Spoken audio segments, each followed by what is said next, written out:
the pilots initially were requiring a 30% increase. They reduced that to 15%. The airline was offering 8%, 8.5%.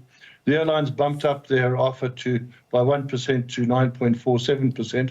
And the pilots, both Union, SAPA, and the NTM, have agreed provisionally to accept that for the purposes of returning to work. But they emphasize that the whole industrial relations process is not over until they settle all the issues. But I think that the key takeaway so far from this is that there's been a real will on both sides to reach some accommodation, particularly from the pilots, because they haven't wanted to go on strike. And in fact, it's worth noting for your viewers that this is the first time in the history of SAA that a pilot strike has actually ever disrupted or stopped flights. So there's a huge precedent here.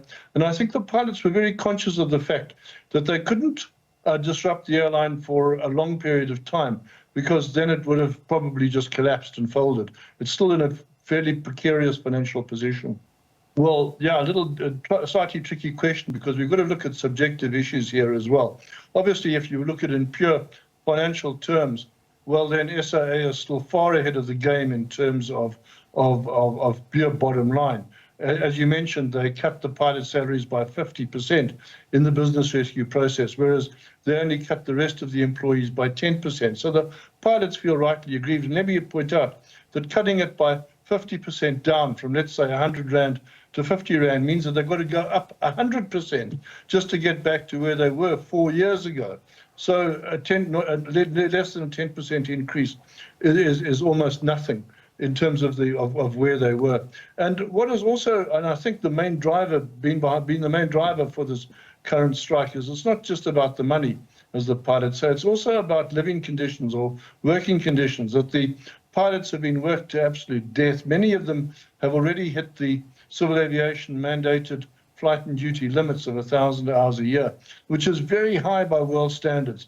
So the pilots are saying, hey, guys, literally, give us a break. We can't continue to work us this hard without us being permanently tired and therefore less safe.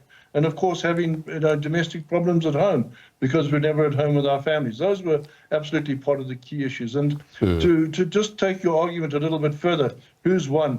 Well, ultimately, it's the passengers, because it's when we talk like this, we forget about the actual impact on passengers who've had their long-planned holidays or business trips or whatever completely disrupted and have missed parties, flights, birthday parties, events, whatever, with their family around the world because of the strike.